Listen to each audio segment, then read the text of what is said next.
بسم اللہ الرحمن الرحیم۔ السلام علیکم۔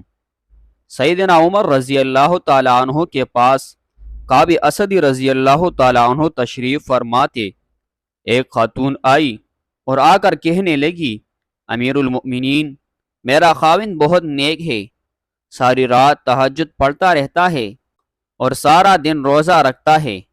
اور یہ کہہ کر خاموش ہو گئی۔ عمر رضی اللہ تعالیٰ عنہ بڑے حیران کہ خاتون کیا کہنے آئی ہے۔ اس نے پھر یہی بات دہرائی کہ میرا خاوند بہت نیک ہے، ساری رات تہجد میں گزار دیتا ہے اور سارا دن روزہ رکھتا ہے۔ اس پر کعب رضی اللہ تعالیٰ عنہ بولے، اے امیر المؤمنین، اس نے اپنے خاوند کی بڑے اچھے انداز میں شکایت کی ہے۔ کیسے شکایت کی؟ امیر المؤمنین، جب وہ ساری رات تہجد پڑھتا رہے گا اور سارا دن روزہ رکھے گا تو پھر بیوی کو وقت کب دے گا؟ تو کہنے آئی ہے کہ میرا خاوند نیک تو ہے مگر مجھے وقت نہیں دیتا۔ چنانچہ عمر رضی اللہ تعالیٰ عنہ نے اس کے خاوند کو بلایا تو اس نے کہا، ہاں میں مجاہدہ کرتا ہوں، یہ کرتا ہوں، وہ کرتا ہوں۔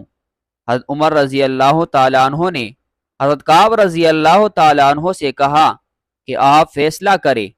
حضرت کعب رضی اللہ تعالیٰ عنہ نے ان صاحب سے کہا کہ دیکھو، شرع تمہارے لیے ضروری ہے کہ تم اپنی بیوی کے ساتھ وقت گزارو، ہنسی خوشی اس کے ساتھ رہو اور کم از کم ہر 3 دن کے بعد اپنی بیوی کے ساتھ ہم بستری کرو۔